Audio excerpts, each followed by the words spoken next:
NDP thought that their Bill 6 fiasco would blow over after they rammed it through the legislature on December 10th.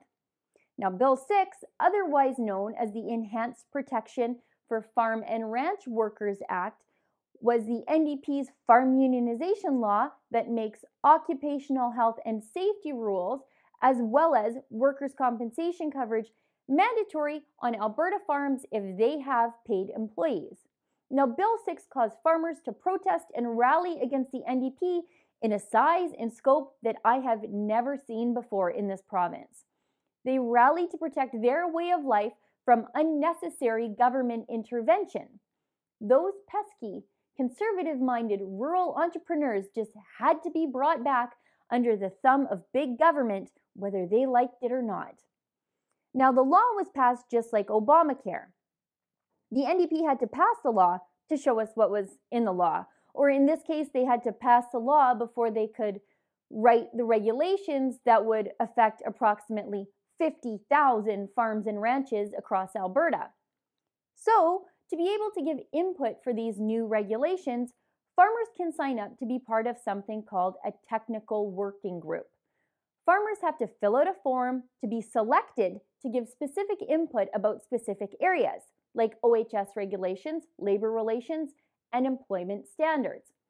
Farmers have to apply and give examples of their successes in such areas as thinking strategically and working under tight timelines. Like, I don't know, maybe getting your crop in before the snow flies. These seemed actually like really silly questions to ask a farmer. But anyways, the meetings are held during seeding, lambing, and calving season to start, and then haying season and harvest to finish. Isn't that convenient? And if a farmer misses a meeting, they're kicked off the technical working group.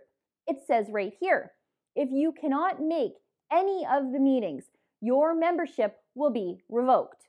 So a farmer may have to choose between pulling a calf and saving its life or sitting in a meeting in Edmonton.